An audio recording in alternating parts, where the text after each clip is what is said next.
किया स्कूटर के ड्राइवर हाइला भरवागे देखी सब पंजरिया धर अरे ऐसे पढ़ना रे गे माई अरे साला देखी कमारिया धर पीछे पट गे माई स्कूटर जी मैडम चलो चाबी निकालो, चाबी लाओ इधर। 4 गो लोड होके कहाँ जा रहे हो? जी मैडम बाजार जा रहे हैं मैडम। अच्छा ठीक है, बाजार जा रहे हो तो इतना हड़बड़ में क्यों हो? और ये गाड़ी चोरी उरी का नहीं ना है? हैं? आराम से बात करो, आराम से। मारिएगा ना मैडम। तुम्हारा मुंह महक रहा है, पिए हुए हो का जी? नहीं मैडम हम नहीं पिया ना मैडम ये पिया है ना मैडम ये पिया है। अच्छा रुको पाइप लगा के अभी चेक करते हैं कौन कौन पिया है, सब अभी पता चल जाएगा। अरे साला हम एक बोतल न पी क्या तुम लोग फुसर कर रहे हो अपने में? नहीं कुछ नहीं मैडम।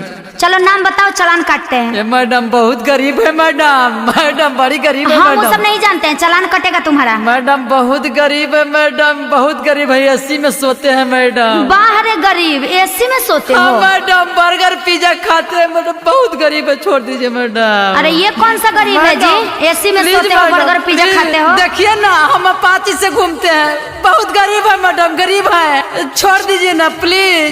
देखिए ना मैडम फटल जींस पहने हैं मैडम, छोड़ दीजिए मैडम प्लीज।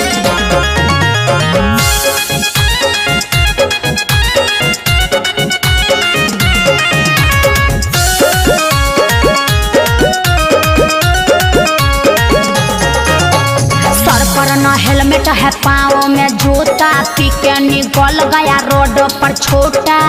क्या है जी, ये तुम्हारा बाप का राज है? सर पर न हेलमेट है, पाँव में जूता, पी के निकल गया रोड पर छोटा। का जी कुछ समझ में नहीं आता है? न हेलमेट पहने हो, न जूता, 4 गो लोड हो। आज तो तेरा चालान कटेगा बेटा, समझे? मैडम चुप रहिए, सब कुछ करिए, चालान काट लीजिए, लेकिन बेटा मत कहिए। अरे तुम ऐसे क्यों बोल रहे हो?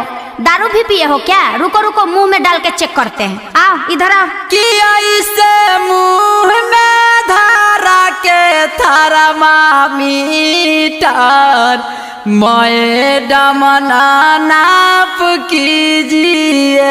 नहीं माफ नहीं होगा। कुछ ले देंगे मैडम जी। क्या? अरे मटर को साफ कीजिए। अच्छा कुछ ले देंगे मैडम जी। अरे बोलो ना। अरे मटर को साफ कीजिए। नहीं ये सब नहीं चलेगा, चालान तो कटेगा ही तुम्हारा, थाना भी चलना पड़ेगा।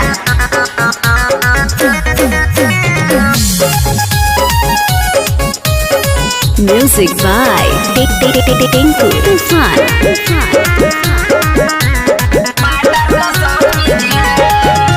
लोडिंग है चाप के पिए हो दारू, मिलेगा ना बेल जल जाओगे चारू। समझे, बच नहीं सकते हो।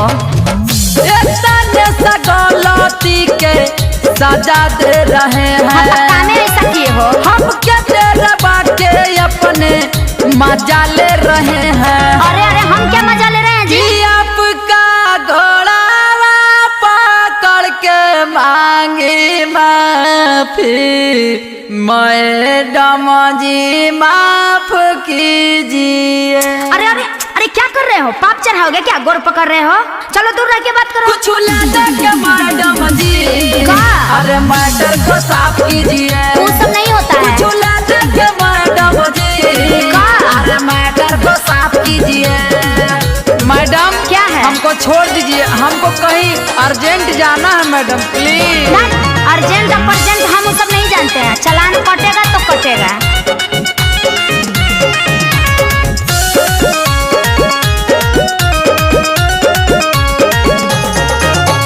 कुछो न मैटर आगे बढ़ेगा, रमन बिहारी फाइन भरना पड़ेगा। मैडम इसको ले जाइए, हमको छोड़ दीजिए। अच्छा अब की बार छोड़ दीजिए, गलती ना करेंगे। ऐसे कैसे होगा?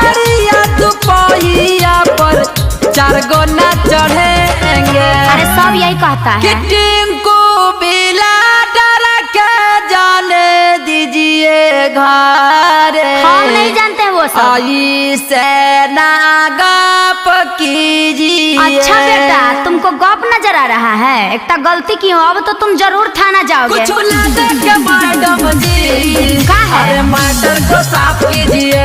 वो सब नहीं होता है। कुछ ला देंगे मैडम जी। अरे मटर